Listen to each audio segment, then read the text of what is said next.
And number 3. So,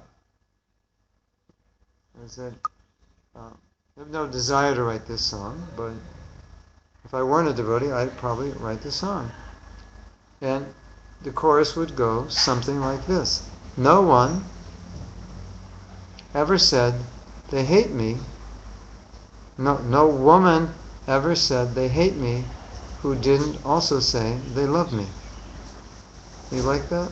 Would that be good lyrics for a song? No woman ever said they hate me who didn't first say or also say that they love me. It's just the nature of that. Interesting, right?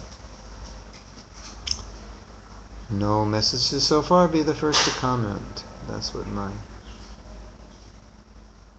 Anyway. Yes. Okay, now let's take love a little higher. Yeah. So then, pure devotee, they have love. This is actually, I'm going to stop here.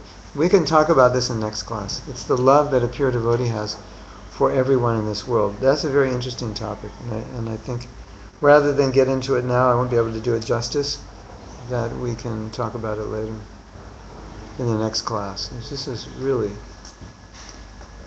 of course, the next class I might be on an airplane. That's another thing. And this is it's a really interesting topic.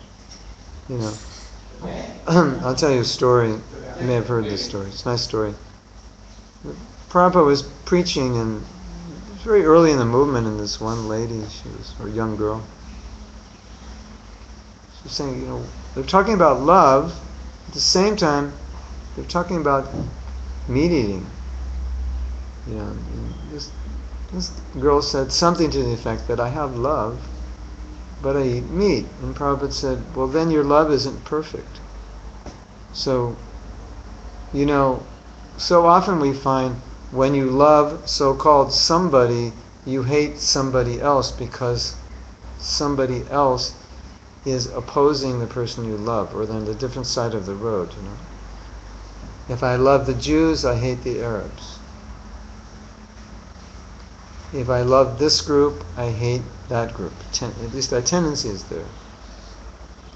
So in a pure devotee, his love is without discrimination. It's not bodily based. So it's just if you want to understand the word love of another person, then you have to take it to that level. That is a whole new level. But I want to wait and talk about that. Okay? So, I'll wait a minute. Let's see if you have any questions. I have officially now stopped speaking. I think I've said everything that I needed to say to I think, illuminate this topic, at least in very fundamental ways that should give us an understanding of when we say there's no love in the material world, or we distinguish lust from love, what that means. And so, if you'd like to ask any questions, you can. Although it's probably late for you in Australia, right? Yes? Possibly. According to my calculation, it's now 9:20 your time, right? Yeah. Okay. And as it's getting late, we are losing viewers. They're dropping like flies. So, all right.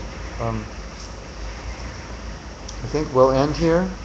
Everyone is, I don't know, you're either completely mesmerized or you're sitting there crying. It's like, oh no, there's no love in the material world. I thought I had love. Why go on further? My whole life's been slashed. I live for love. No, there is love. Love for Krishna. Love for his devotees. Love for Guru. Love for all conditioned souls. That's free from lust. There is love. Alright, so I guess we'll end class because there are no questions. And if there are questions, they are somewhere else. Maybe I'm going to go maybe on the old screen. I'm going to go back just for fun. And I'm going to go back one more time. When I go back this time, it is possible I may lose you. But maybe, I don't know how this works because when these messages came up, it knocked me off. So maybe you're still there. Anyway, I will say Hare Krishna now, just in case we get separated. But if we don't get separated, then possibly I will see a question. Oh, I have to stop the broadcast. Okay, so we'll stop now. Srila Prabhupada ki jai, Go Premanand. Hari Hari Bol.